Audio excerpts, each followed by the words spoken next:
তো যেভাবে লিখেছেন আমি সেভাবেই পড়ছি। ভাইয়া সালাম নিবেন, আশা করি ভালোই আছেন। আমার সাথে এক ভয়ানক ঘটনা ঘটেছিল, যা কিনা আমার জীবনে অনেক বড় এক দাগ কেটে গেছে। সেই ঘটনাটি আজ শেয়ার করব আপনাদের সাথে, আর অনুরোধ করব আমার এই ঘটনাটি ভালো লাগলে পড়ে শোনাবেন দয়া করে। আমার নাম আবিদিন ইসলাম, আমি অনার্স প্রথম বর্ষে পড়ছি। সঙ্গত কারণে ইউনিভার্সিটির নামটা গোপন রাখছি। আমি যে ঘটনাটি বলে শোনাতে যাচ্ছি তা ঘটেছে আজ থেকে অনেক বছর আগে। তখন আমার বয়স 10-এর মতো। আমরা থাকতাম মানিকগঞ্জে মাগুরাইল গ্রামে। ছোটবেলায় আমি যখন আমার মায়ের গর্ভে ছিলাম, ঠিক তখন আমার মায়ের সাথে এক অদ্ভুত ঘটনা ঘটেছিল। তারপর থেকে আমার জীবনটা কেমন যেন বদলে যায়। তার আগে জানিয়ে নেওয়া দরকার, আমাদের গ্রামটি ছিল অপূর্ব সুন্দর, চারপাশে সবুজ আর সবুজ, একেবারে সহজ সরল মানুষে ভরপুর, একেবারে অজপাড়াগা বলতে যা বোঝায় আমাদের গ্রামটি ছিল সেই রকম। আমরা যখন অনেক ছোট তখন দেখেছি বিদ্যুতের ছিটে ফোটাও সেই গ্রামে নেই। সন্ধ্যার পরপরই যে যার ঘরে খিল লাগিয়ে বসে পড়ত। রাত 7টা-8টা বাজা মানেই গভীর অন্ধকার রাত। আমি যখন মায়ের গর্ভে, সেদিন ছিল শনিবার, যথারীতি পানি আনার জন্য ঠিক সন্ধ্যা 7টার সময় মা বের হন ঘর থেকে পানি আনার জন্য। যদিও ওই অবস্থাতে মার ঘর থেকে বের হওয়া নিষেধ ছিল, কিন্তু আশেপাশে কেউ না থাকাতে মাকে পানি আনতে হয় এবং সেটার জন্য সে বের হয়ে যায়। এবং আমাদের যে কলটি ছিল আশেপাশে ছিল তা বেশ দূরে এবং বাড়ির একদম শেষ প্রান্তে বলা চলে। কলের পাশেই ছিল একটা কুয়া। গ্রীষ্মকালে সেই কুয়ার পানি এতটাই নিচে থাকত যে মার জন্য সেখান থেকে পানি তোলা ছিল কষ্টকর। তাই মা কল থেকেই পানি আনতে যায়, আর কলটি ছিল একটি বিশাল হিজল গাছের নিচে। মা যখন পানি ভরছিল তখন ঘুটঘুটে অন্ধকার চারপাশে। হঠাৎ করে কি হলো, মার মনে হলো যে কি যেন ফিকফিক করে হাসছে ঠিক হিজল গাছের গোড়ায় বসে। গভীর কালো অন্ধকারে সেই হাসি মার শরীরের রক্তে যেন হিম শীতল করে দিল। কিছু বুঝে ওঠার আগেই মা তাকালেন হিজল গাছের গোড়ায়। খুব অবাক হয়ে দেখলেন ছোট একটা শিশু অদ্ভুতভাবে হাসছে মার দিকে তাকিয়ে। মা ভাবলেন হয়তো পাড়ারই কারো ছেলে হবে। এই সময় এইখানে কোথা থেকে আসলো এই শিশু? মা ডাকলেন, এই ছেলে, কোথায় বাড়ি তোমার? কিন্তু ছেলেটা কোনো কথাই বলল না। এরপর মা যা দেখলেন তার জন্য তিনি মোটেও প্রস্তুত ছিলেন না। তিনি দেখলেন যে হঠাৎ করে ছেলেটা একটা ভয়াল দর্শন রূপ ধারণ করলো এবং তা দেখে মা সেখানে জ্ঞান হারান। তারপর মাকে বাড়ির সবাই খুঁজে না পেয়ে কলের পাড়ে যান এবং সেখানে অচেতন অবস্থায় খুঁজে পান। মূলত এটাই ছিল আমার জন্মের আগের ঘটনা। এরপর জন্মের পর শুনেছি আমি নাকি সবসময় ওপরের দিকে তাকিয়ে থাকতাম। সবাই বলতো টেরায় ধরেছে। অনেক কবিরাজ দেখানো হয়েছিল আমাকে। ছেলেবেলা থেকেই আমার গলায় গন্ডা খানিক তাবিজ ঝুলত। আমার এক চাচা অনেক দূর থেকে কোনো এক বড় কবিরাজের কাছ থেকে একটি তাবিজ এনে দিয়েছিলেন আর বলেছিলেন আর যাই করি এই তাবিজটা যেন না খুলি গলা থেকে। এভাবেই কেটে যাচ্ছিল দিন। বাবা ঢাকায় চাকরি করেন, মাসে 2-1বার বাড়িতে যান। বাড়িতে বাকি সময়টা আমি আর আমার মা। সেদিন ঘন বর্ষা। আমার এখনো পরিষ্কার মনে আছে সেই দিনটি শনিবার। স্কুল শেষ করে আমার বাড়িতে ফিরতে বিকেল গড়িয়ে গেছে। হাত মুখ ধুয়ে কিছু খেয়ে পড়তে বসেছি। হঠাৎ করেই মা এসে বললেন, চল তোর মাথায় তেল দিয়ে দিই। আমিও রাজি। তেল দিতে গিয়ে হঠাৎ মা বললেন, কি রে, তোর গলায় সেই বড় তাবিজটা কই? আমি খুব অবাক হয়ে লক্ষ্য করলাম আমার গলায় সেই বড় তাবিজটা নেই। তো কোথাও হয়তো পড়ে গেছে। মা আমার কথায় ভীষণ রাগ করলেন, কিন্তু তখন আমি বুঝতে পারিনি কি অপেক্ষা করছে আমার জন্য। কিন্তু এত বছর আমার সাথে আর কিছুই হয়নি, তাই এক প্রকার উড়িয়েই দিয়েছিলাম। রাত ঠিক 12টা কি 1টা হবে। বাবা না আসলে আমি মূলত মার সঙ্গেই ঘুমাই, কিন্তু সেদিন কি মনে করে আমি আমার ঘরেই ঘুমিয়েছিলাম। ঘুটঘুটে কালো মিশমিশে অন্ধকার। হঠাৎ করেই আমার মনে হলো কলপারে কে যেন জোরে জোরে কল চাপছে।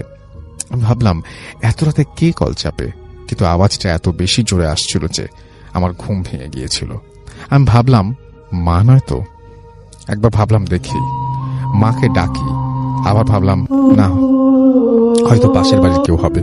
কিন্তু আওয়াজ কেমন জানি থামছেই না। এতক্ষণ ধরে কল চেপেই যাচ্ছে। কে চাপছে? হঠাৎ করে এই শব্দটা একেবারে মিলিয়ে গেল। আমি কান খাড়া করে রাখলাম। মনে হচ্ছিল আমার জানালার পাশে কে যেন দাঁড়িয়েছে। আমি পরিষ্কার তার অস্তিত্ব অনুভব করছিলাম। খানিক বাদেই মনে হলো কে যেন ফুঁপিয়ে ফুঁপিয়ে কাঁদছে ঠিক আমার জানালার পাশে দাঁড়িয়ে। একবার ভাবলাম মা নয় তো, কিন্তু না, গলাটা কেমন যেন অপরিচিত লাগছিল। কান্নার শব্দ আস্তে আস্তে বাড়তে লাগলো। ভয় আমার রক্ত পুরো হিম শীতল হয়ে গেছে। কে কাঁদছে এমন করে? একবার ভাবলাম জোরে চিৎকার করে মাকে ডাকি, কিন্তু এতটাই ভয় পেয়েছিলাম যে মাকে ডাকার সাহস হলো না। বেশ কিছুক্ষণ পর কান্নার শব্দটা থেমে গেল, একেবারে মিলিয়ে গেল। এমন করেই কখন জানি রাত শেষ হয়ে গেল। শুনলাম দূরে কোথায় আজানের শব্দ হচ্ছে। কোনো কান্নার শব্দ নেই, কল চাপার শব্দ নেই। পরের দিন সকালে উঠে খাওয়া দাওয়া করে স্কুলে চলে গেলাম। মাকে কিছুই বলিনি। স্কুল থেকে ফিরে সন্ধ্যায় মাকে জিজ্ঞেস করলাম, তুমি কি রাতে পানি ভরছিলে? মা বললেন, কই না তো। আমি বললাম, সারা রাত কে কল চাপলো, আবার ফুপিয়ে ফুপিয়ে কান্না করলো? কথাটা শুনে মার মুখ কেমন যেন রক্তবর্ণ হয়ে গেল। তিনি ঠায় দাঁড়িয়ে রইলেন, আমার দিকে তাকিয়ে, আর বললেন, আজ রাতে তুই আমার সাথে ঘুমাবি। আমি বললাম, ঠিক আছে। রাতে যখন আমি খেতে বসেছি ঠিক তখনই হঠাৎ করে বাবা যেন কোথা থেকে আসলেন, যদিও বাবার আসার কথা না। বললেন, ঢাকায় কি যেন একটা ঝামেলা হয়েছে, গন্ডগোল, অফিস বন্ধ থাকবে, তাই চলে এসেছেন। মনে হলো আমি যেন ধরে প্রাণ ফিরে পেয়েছি। যাক, বাবা চলে এসেছে। বাবা যেহেতু চলে এসেছে, অজ্ঞতা আমাকে আমার রুমে ঘুমাতে হবে রাতে। কিন্তু চিন্তা করে আবারও ভয় লাগলো, কিছু হবে না তো। এসব ভাবতে ভাবতে কখন যেন ঘুমিয়ে পড়েছিলাম। হঠাৎ করেই রাতে সেই কান্নার শব্দ, ঠিক জানালার পাশে কি যেন কাঁদছে। আস্তে করে বললাম, কে কাঁদে? কিন্তু কোনো শব্দ নেই। মনে হচ্ছিল যে মানুষটি কাঁদছে বুঝি তার অনেক কষ্ট। খানিক পরেই আমার পুরো ঘরটা কেমন একটা মোটকা গন্ধে ভরে গেল। মনে হলো কি যেন একটা আমার ঘরে এইমাত্র ঢুকেছে। গন্ধটা এত তীব্র ছিল, মনে হচ্ছিল আমার নাড়ি ভুড়ি সব মুখ দিয়ে বেরিয়ে আসবে বমির সাথে। আস্তে আস্তে একটা ভয় আমাকে ঘিরে ধরল। কেন যেন মনে হচ্ছিল একটা কিছু হতে চলেছে, যা অত্যন্ত ভয়ঙ্কর। কান্নার শব্দটা কেমন আস্তে আস্তে আবারও মিলিয়ে গেল, কিন্তু গন্ধটা আরো বাড়তে লাগলো। মনে হচ্ছিল আমার খাটের নিচে কি যেন একটা খুব দ্রুত এপাশ থেকে ওপাশে চলে যাচ্ছে। ভয় তখন আমার রক্ত পুরো হিম শীতল হয়ে গেছে। যদিও তখন গ্রীষ্মকাল ছিল, কিন্তু শীতে মনে হচ্ছিল আমার সবগুলি পশম দাঁড়িয়ে গেছে। আমি কাঁথাটা ভালো করে জড়িয়ে নিঃশ্বাস বন্ধ করে অপেক্ষা করছিলাম কি ঘটে চলেছে তার শেষ দেখার জন্য। বেশ কয়েকবার মাকে চিৎকার করে ডাকতে চাইলাম, কিন্তু গলা দিয়ে তখন কোনো শব্দই বের হচ্ছিল না। হঠাৎ করে অনুভব করলাম খুব শীতল কিছু একটা আস্তে আস্তে আমার পায়ের কাছে এসে বসল। মনে হচ্ছিল বরফের তৈরি কোনো হাত আস্তে আস্তে আমার পায়ের ওপর চেপে বসছে। হাতটা এতটাই শীতল ছিল, ঠিক যেন মনে হচ্ছিল কোনো মৃত মানুষের হাত। আর হাতটা আস্তে আস্তে চেপে বসতে লাগলো আমার পায়ের ওপর। মনে হচ্ছিল আমায় টেনে হিঁচড়ে নামিয়ে নিয়ে যাবে খাটের নিচে। এভাবে কতক্ষণ ছিলাম আমার মনে নেই। হঠাৎ করে জ্ঞান হারাই। এরপর যখন আমার জ্ঞান ফেরে, তখন আমি আমার বাবার কোলে, পুরো বাড়ি ভর্তি মানুষ। যদিও রাত তখন প্রায় 3টা কি 3:30টার মতো বাজে। পরে শুনেছি আমার গুঙানির মতন শব্দ শুনে প্রথমে উঠে আসে মা, তারপর বাবা। যদিও পুরো ঘরে তারা কিছুই খুঁজে পাননি, কিন্তু খুব অবাক হয়ে লক্ষ্য করেন আমার বাবা আমার বাঁ পায়ের ওপরে 5টি বড় আঙুলের দাগ। এমনভাবে বসেছিল সেই দাগ, প্রায় 1 সপ্তাহ স্থায়ী ছিল। আমার পা সেই জায়গা প্রথমে লাল, পরে কালচে হয়ে যায়। তার পরপরই বাবা আমায় মামা বাড়ি নিয়ে যান। তার ঠিক 2 বছর 2-1 বাদে বাবা আমাকে নতুন বাড়ি সাভারে নিয়ে আসেন। যদিও মার কাছে এবং চাচাদের কাছে শুনেছিলাম আমার ওপর নাকি কিসের আসর ছিল, কিন্তু সেই আসর এবং কি সে জিনিস তা আজ পর্যন্ত আমাকে বলেনি। এর ব্যাখ্যা আমি আজও খুঁজে পাইনি। মাঝে মাঝে রাতে সেই কথাগুলো মনে হলে এখনো গা শিউরে ওঠে। যেভাবে লিখেছেন আমি সেভাবে পড়ছি। হ্যালো রাসেল ভাই, আমার নাম মোহাম্মদ মোনেম শাহরিয়ার সূর্য। আমি নীলফামারী জেলার সৈয়দপুর এলাকায় থাকি। আমি ভূত এফএমের একজন নিউ অ্যান্ড রেগুলার লিসেনার। আমি 2 বছর ধরে ভূত এফএম শুনছি। ঘটনাটি আমি একজন আপুর কাছ থেকে সংগ্রহ করেছি। ঘটনাটিও তার সাথে ঘটেছে। আমি তার নাম উল্লেখ করছি না। যে আমায় ঘটনাটি বলেছে আমি তার ভরসাতেই বলি, তবে হয়তো শুনতে বেশি ভালো লাগবে। তার ভাষাতেই বলি হবে, হ্যাঁ তার ভাষাতেই বলি। ওকে, তো আমি পড়ছি ঘটনাটি। কোথাও কোথাও বিশ্বাসযোগ্য, কোথাও বিশেষ অযোগ্য, কিন্তু তারপরেও ঘটনাটি পাঠিয়েছেন এবং আমি জানি না যে এই ঘটনাটি আপনাদের কেমন লাগবে। আমার কাছে দিনই ব্যস্ত, রাস্তায় রিক্সা করে যাতায়াত করতে হয়। দিনের মতো সেদিনও রিক্সায় করে যাচ্ছিলাম। সেদিন আবার রাস্তায় এতটাই ভিড় ছিল যে আমি আটকা পড়ে গিয়েছিলাম। আমি লক্ষ্য করলাম আমার রিক্সা থেকে কিছু দূরে আরো যে রিক্সাগুলো রয়েছে সেই রিক্সাগুলোতে একটি পাগলি গিয়ে হাত বাড়িয়ে কি যেন বলছে এবং রিক্সার ভেতরকার লোকেরা তাকে তাড়িয়ে দিচ্ছে। এক এক করে পাগলিটা আমার দিকে এগিয়ে আসতে লাগলো। আমি কেমন যেন আমার ভয় ভয় করতে লাগলো। একটা সময় সে আমার কাছে চলে এলো। এরপর তার দিকে আমি তাকিয়ে যা দেখলাম তাতে আমার গা ছমছম করে উঠলো। একটা সময় আমার গায়ে কাঁটা দিয়ে উঠলো। আমি দেখলাম যে পাগলিটা অনেক বয়স্ক, তার আঙুলগুলো দিয়ে নখ ফেটে রক্ত বেরিয়ে আসছে, তার নখগুলো অনেক বড় এবং তার চেয়ে বেশি যে ব্যাপারটা আমার গা চিৎকার দিয়ে উঠলাম এবং আমি কিছুক্ষণে সেখানে এবং আমার যেন মনে হলো যে যেখানে আমাকে স্পর্শ করেছিল সেই জায়গাটা যেন জ্বলে গেল এবং কিছুক্ষণে সেখানে দাগ হয়ে গেল, পুড়ে গেল, এরকম একটা মনে হচ্ছিল। আমি রিক্সা থেকে নেমে চিৎকার করতে করতে রাস্তার ওই পাশে চলে গেলাম এবং তখনই একটা মালবাহী ট্রাক এসে আমাকে ধাক্কা মারল। আমি যখন জ্ঞান ফিরে পাই তখন আমি হাসপাতালের বেডে, পাশেই মাকে দেখতে পাই। কিছুক্ষণ পর বাবাও আসে। তারা বলে আমাকে রাস্তা থেকে লোকজন তুলে এনে এখানে ভর্তি করিয়ে বাড়িতে ফোন দেয়। আমার নাকি অনেক রক্তক্ষরণ হয় এবং খুব খোঁজাখুঁজি করে আমার গ্রুপের রক্ত পাওয়া যায় এবং খুব দ্রুত ব্লাড ট্রান্সফার করা হয়। মা বলে যে কোনো এক বয়স্ক মহিলা এসেছিল রক্ত দিতে। ডাক্তার বলেছে 2 সপ্তাহ আগে বাড়ি ফিরে যেতে দেওয়া হবে না, তাই অপেক্ষা করতে লাগলাম। প্রতিদিন নার্স আসতো এবং টাইমলি মেডিসিন দিয়ে যেত। একদিন বিকেল বেলা আমি আমার বেডে শুয়ে আছি, হঠাৎ নক করেছে। লিখছেন, সালাম নিবেন রাসেল ভাই, আশা করি ভালোই আছেন। আমি মোহাম্মদ সারোয়ার চৌধুরী, নর্থ সাউথ ইউনিভার্সিটির 5th সেমিস্টার বিবিএ ডিপার্টমেন্টে পড়াশোনা করছি। আমার জীবনে ভুতুড়ে ঘটনার সংখ্যা বলতে গেলে অনেকই রয়েছে। একে একে ভবিষ্যতে পাঠিয়ে দেব সময় পেলে। গত কয়েক মাস ধরে পরিকল্পনা করে রেখেছিলাম, শুধু লেখা হয়ে ওঠেনি, তবে আজকে ভাবলাম লিখেই ফেলি। আমার ছোট মা, বোন ও 2 ভাই খুলনা শহরে থাকে। খুলনার একটি আবাসিক এলাকায়, নাম না বললে কৃতজ্ঞ থাকব। বেশ সুন্দর এবং মনোরম পরিবেশ। রাত 9টার পর মানুষ দেখা যায় না বললেই চলে। গত বছর বাসাটি দেখে আম্মুর পছন্দ হয় এবং যথারীতি অ্যাডভান্স করে অগাস্টের 1 তারিখে নতুন ফ্ল্যাটে শিফট হয়ে যায়। ফ্ল্যাটের কিছুটা বিবরণ দেই। 8 তলা বিল্ডিং এর একদম টপ ফ্লোরে আমাদের বাসা। ফ্ল্যাটের 3 পাশেই বারান্দা অথবা বড় জানালা। ডাইনিং রুমে জানালা, বড় জানালা। পাশের কয়েক বাড়ির ছাদ স্পষ্টভাবে দেখা যায়। আমি যেদিন প্রথম ফ্ল্যাটে প্রবেশ করি সেদিন একটা অদ্ভুত ব্যাপার লক্ষ্য করলাম। জানালার পাশে ছোট্ট কাগজে আয়াতুল কুরসি লেখা। ব্যাপারটিকে তেমন গুরুত্ব না দিলেও পরবর্তীতে আবিষ্কার করলাম প্রতিটি রুমে জানালার পাশেই এমন আয়াতুল কুরসি লেখা। এবার কিছুটা অবাক হলাম। ছোট মামা কিছু না বুঝে একটা কাগজ তুলে ফেলেছিল। আয়াতুল কুরসি লেখা ছোট কাগজটির টুকরো লাল কালিতে।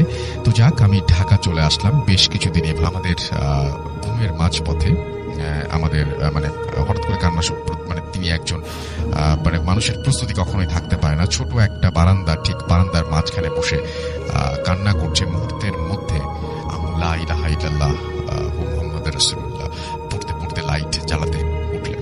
কান্নার ধ্বনি কেমন অদূরে মিলিয়ে গেল। আম্মু অবাক ভয়ার্ত দৃষ্টি নিয়ে কিছুক্ষণ তাকিয়ে রইল। সমস্যা শুধু এটিই থাকলো না, আর একটু বেড়েছেও।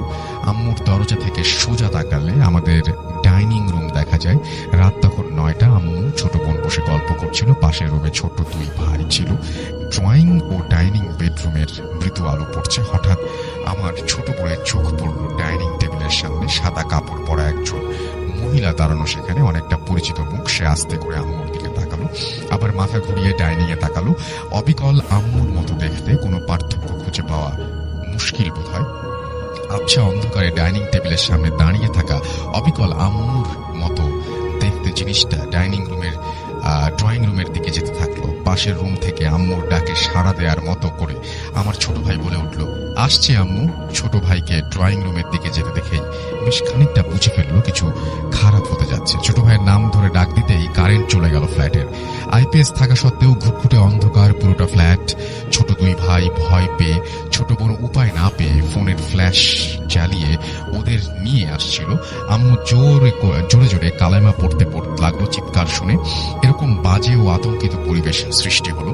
হঠাৎ বিদ্যুৎ চলে আসলো। আইপিএস এর কাছে গিয়ে দেখা গেল ইনভার্টার অফ করা। বাসার কেউ এই বাটন বন্ধ করেনি, আর কোনো প্রশ্নই আসে না। এত ছোট সময়ে কোথা থেকে কি হয়ে গেল কেউ কিছু বুঝতে পারলো না। আমি দ্রুত বাসা বদলাতে বলেছি, কারণ এটা ছাড়া আমি এটা ছাড়া আর কোনো ভালো সমাধান নেই আমার দৃষ্টিতে। ভালো থাকবেন। এমন আরো অনেক ঘটনা আছে আমার জীবনে, আস্তে আস্তে সবকিছু শেয়ার করব। তবে এতটুকু বলতে পারি, আমার বাবা মা 2012 তখন আমি 8ম শ্রেণীতে ছিলাম, মারা যাবার পর থেকে আমার বাবা মারা যাবার পর থেকে এসব সমস্যা হচ্ছে। একে একে সব কয়টি কাহিনী বলবো। আশা করছি আপনাদের ভালো লাগবে। ভালো লাগলে প্রচার করবেন। Thank you very much. যেটা করবো সেটা হচ্ছে যে আপনাদেরকে একটা ঘটনায় নিয়ে যেতে চাই, এবং সেই ঘটনাটি আমার কাছে পাঠিয়েছেন, একজন ইমেইল করেছেন। আমি সেই ইমেইল থেকে আপনাকে পড়ে শোনাবো এবং আশা করছি যে এই ইমেইলটি আপনাদের ভালো লাগবে। চলুন শুনেছি ইমেইলটি। যেভাবে লিখছেন সেভাবে পড়ছি। আসসালামু আলাইকুম রাসেল ভাই, আমার বিশ্বাস আপনি ভালো আছেন, তাই আর জিজ্ঞেস করলাম না কেমন আছেন। আমি নিয়মিত ভূত এফএম শুনি, তাই আগ্রহবশত একটি সত্য ঘটনা লিখে পাঠালাম। আমি নাম প্রকাশে আগ্রহী নই। ঘটনা লিখে পাঠালাম, ভালো লাগলে আপনি পড়ে শোনাবেন, কারণ আমার পক্ষে স্টুডিওতে যাওয়া সম্ভব না। ঘটনাটা আমার দাদার চাচাতো ভাই ফুল মিয়া, তার সাথে ঘটে যাওয়া সত্যি একটি ঘটনা। আমাদের বাড়ি বগুড়া শহর থেকে 25 কিলোমিটার পূর্বে, যমুনা নদীর পাড়ে। নাম বললে অনেকে চিনবেন। 2000 সালের দিকে যমুনার পানি নিয়ন্ত্রণ বাঁধ ভেঙে যাওয়াতে প্রচুর বন্যা হয়েছিল। সবাই রাস্তায় ঘর বানিয়ে থাকতাম। রাতে সবাই মিলে আড্ডা দিতাম। একদিন দাদাকে অনুরোধ করলাম ভূতের গল্প শোনানোর জন্য। আমরা আগে জানতাম দাদার সাথে ঘটে যাওয়া একটি ঘটনা আছে, তার মুখ থেকে ঘটনাটা শুনতে চাইলাম। তিনি রাজি হলেন এবং তার সাথে ঘটে যাওয়া ঘটনাটা বলতে শুরু করলেন। দাদার বর্ণনাটা দিয়ে রাখি। তিনি ছিলেন প্রায় 6 ফুট লম্বা, 28 বছর। ছেলেবেলা থেকেই ডান পিঠে ভয় ডর বলে কিছুই ছিল না। বাড়ির গৃহস্থালির পাশাপাশি কুস্তি খেলতাম। এলাকায় কুস্তি খেলায় বেশ নাম ডাক ছিল, তাই বিভিন্ন এলাকা থেকে খেলার জন্য আমন্ত্রণ পেতাম। আমিও আনন্দের সাথেই খেলতে যেতাম। খেলা শেষ করে বাড়িতে আসতে প্রায় অনেক রাত হতো, আর এজন্য বউয়ের কাছে অনেক বকাবকি শুনতে হতো। আমি রাত করে বাড়িতে ফিরতাম। তাই জীবনে অনেক কিছুই দেখেছি, যেমন সাদা কাপড় পরা মহিলা, বাচ্চাদের কান্নার আওয়াজ শোনা, ভূতের আলোর কুণ্ডলী দেখা, অনেক কিছুই। ভয়ও পেতাম না। ঘটনাটা ঘটে এক গরমের সময়।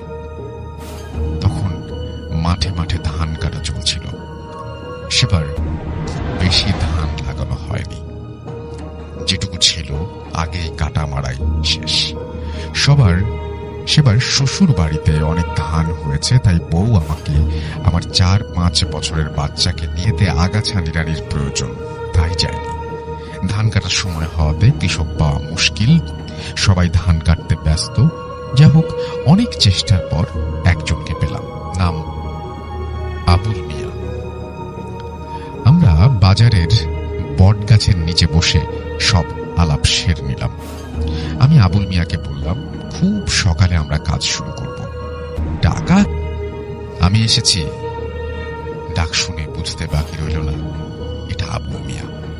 তবুও আমি জানালা দিয়ে বাইরে তাকালাম। চাঁদের আলো দেখলাম বাইরে কেউ একজন দাঁড়িয়ে আছে। আমি বললাম, আবুল মিয়া, তুমি দাঁড়াও, আমি আসছি বলে বিছানা থেকে উঠে এক গ্লাস পানি খেয়ে বিড়ির প্যাকেট, ম্যাচ আর হাতে পাঁচুন অর্থাৎ নিড়ানি দেওয়ার যন্ত্র, আমাদের গ্রামের ভাষায় পাঁচুন বলে, সেটা নিয়ে বের হলাম।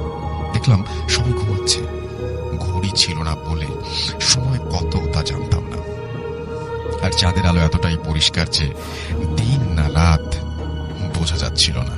ভাবলাম গরমের কারণে সবাই দেরিতে ঘুমিয়েছে, তাই উঠতে দেরি হচ্ছে, তাই আর কাউকে ডাকলাম না। একটা বিড়ি ধরিয়ে হাঁটতে শুরু করলাম। দেখলাম আবুল মিয়া আমার অনেক আগে চলে গেছে। আমি পিছনে পিছনে হাঁটতে শুরু করলাম। একবার ডাকলাম, আবুল মিয়া দাঁড়াও, একসাথে যাই। সে কোনো কথা বলল না। আমাদের বাড়ির গ্রামের এক পাশে হওয়ায় বাড়ির উঠান থেকে নেমেই ফসলের মাঠ শুরু। আমাদের ফসলের ক্ষেতটি ছিল বাড়ি থেকে প্রায় আধা কিলোমিটার দূরে। আমি হাঁটতে হাঁটতে এক সময় ফসলের জমিতে পৌঁছালাম। দেখলাম আবুল মিয়া নেই। ভাবলাম হয়তো আশেপাশে কোথাও আছে। কোনো শুধু একটা আমার সামনে দাঁড়িয়ে আছে। আমার আর বুঝতে বাকি রইল না এটা আবুল মিয়া না। এই অবয়বটা আমাকে বাড়ি থেকে ডেকে এনেছে। আমি তা বুঝতে পারছি। আমি বুঝতে পারছি আজ খুব বাজে কিছু একটা ঘটতে চলেছে আমার সাথে, কিন্তু আমি সাহস হারালাম না। আমি বলে উঠলাম, আবুল, তুমি এই গরমের মধ্যে সব কি কাপড় পরে এসেছো? তোমার শরীরে কি জ্বর? তাহলে চলো বাড়ি যাই, আজ কাজ করতে হবে না বলে পেছনে ঘুরে দাঁড়ালাম। আর পকেট থেকে ম্যাচটা বের করেছি। ম্যাচটা হাতে নিয়ে সবে জ্বালানোর চেষ্টা করছি, ঠিক সেই মুহূর্তে একটা থাবা মারলো আর আমার ম্যাচটা হাত থেকে পড়ে গেল। আমি ভাবছি দৌড়াবো, ঠিক সেই সময় পেছন থেকে থাবা দিয়ে আমাকে ধরে ফেললো। সাথে সাথে আমার হৃৎপিণ্ড ধপ করে বাড়ি খেলো। গায়ের সব লোম দাঁড়িয়ে গেল। আমি কি করবো বুঝতে পারছি না। ভয় শরীর কাঁপছে। দৌড়াবো কিনা তাও বুঝতে পারছি না। উপায়ও নেই, কারণ সে আমাকে ধরে রেখেছে। আমি ভাঙা ভাঙা গলায় বললাম, আমাকে কেন ডেকে নিয়ে এসছো? কেন আমাকে মারতে চাও? আমি কি ক্ষতি করেছি তোমার? আমাকে ছেড়ে দাও। অবয়বটা শুধু বলল, আমার বাচ্চারা ক্ষুধার্ত, আমার সাথে চল বলেই আমাকে পেছন থেকে টানতে টানতে টানতে শুরু করলো। আমি চেষ্টা করলাম ম্যাচটা ধরাতে পারলাম না। আবার চেষ্টা করছি পাছুনটা ধরতে, তাও পারলাম না। অবয়বটা আমাকে টেনে নিতে শুরু করলো। ফসলের জমি থেকে 10-12 মিনিট হাঁটার পর একটা খাল আছে, আর অবয়বটা আমাকে সেদিকে যেতে বলছে। আমি তার হাত থেকে ছুটতে চেষ্টা করছি, কিন্তু পারছি না। ততক্ষণে আমি বুঝে পেরেছি সে আমাকে খালের দিকে নিয়ে যাবে, এখানে মারবে না, কারণ মেরে ফেলার হলে এতক্ষণে মেরে ফেলত। কিছুটা সাহস জুগিয়ে তাকে সজোরে আঘাত করলাম কয়েকবার, কিন্তু তার হাত থেকে ছুটতে পারলাম না। আমি সেটাকে আঘাত করার পর ভয়ঙ্কর রূপ আরো বেশি ভয়ঙ্কর হতে লাগলো। অবয়বটা প্রচন্ডভাবে ক্ষেপে উঠলো, চোখগুলো লাল রঙের হয়ে গেল, একটা কর্কশ গর্জন করলো, আমাকে মাটিতে ছিটকে ফেলে দিল। আমার হাত পা দুটি টানতে শুরু করলো। আমি শরীরের সমস্ত শক্তি দিয়ে প্রতিরোধ করার চেষ্টা করলাম, কিন্তু তার শক্তির সাথে পেরে উঠলাম না। আমি প্রচন্ড রকম ভাবে চিৎকার করতে লাগলাম, কিন্তু কে শুনবে আমার চিৎকার? আশেপাশে তো কোনো জনমানব নেই, নেই কোনো ঘর বাড়ি। সে আমাকে টেনে নিয়ে যাচ্ছে, আর আমি চেষ্টা করছি তার হাত থেকে বাঁচতে। আমি আবারও শরীরের সমস্ত শক্তি দিয়ে তাকে বাম পা দিয়ে লাথি মারলাম। এবার সে আমাকে ছেড়ে দিল। আমি দাঁড়িয়ে দৌড়াতে চাইলাম, কিন্তু পারলাম না। অবয়বটা আমার হাত আবার ধরে ফেললো, আর এবার সে ভয়াবহ দেখাতে শুরু করলো। আমার পা দুটি ধরে কাপড় কাচার মতো করে কয়েকবার মাটিতে বাড়ি দিল। আমি প্রচন্ড ব্যথা পেলাম, শরীরের সমস্ত শক্তি হারিয়ে ফেললাম, নিস্তেজ হয়ে গেলাম। এবার চিৎকারও করতে পারছি না। সে আমাকে টানতে থাকলো। আমি আমার পিঠে প্রচন্ড রকমের ব্যথা পাচ্ছিলাম। শুধু ভাবছিলাম এটাই আমার জীবনের শেষ রাত, আজ আমার মৃত্যু নিশ্চিত। আমার শরীরের সমস্ত কাপড় ছিঁড়ে গেছে, পরনের লুঙ্গি খুলে পড়ে গেছে। আমি দোয়া পড়ছি, কিন্তু কোনো কাজ হচ্ছে না, কারণ আমার শরীরে কোনো কাপড় নেই। ততক্ষণে অবয়বটা আমাকে টানতে টানতে খালের পাড়ে নিয়ে এসেছে। আর মাত্র 3-4 হাত নিতে পারলেই আমাকে নিয়ে খালের পানিতে তলিয়ে যাবে। আমি চাঁদের আলোয় দেখতে পারলাম খালের পাড়ে একটা খুঁটি গাড়া, সম্ভবত মাঝিদের নৌকা বাঁধা খুঁটি। আমি জীবনের শেষ চেষ্টা করলাম, 2 হাত দিয়ে খুঁটিটা শক্ত করে ধরলাম। অবয়বটা আমাকে প্রচন্ড টানতে শুরু করলো, আর অবয়বটা আমাকে নিয়ে চলে যাবে খালের ভেতরে। ঠিক সেই মুহূর্তে খালের পশ্চিম পাড়ের দূর মসজিদ থেকে আল্লাহু আকবার ধ্বনি ভেসে আসলো। আজানের ধ্বনি শোনা মাত্র অবয়বটা আমাকে ছেড়ে দিল আর পানির নিচে চলে গেল। যাওয়ার আগে বলে গেল, তোর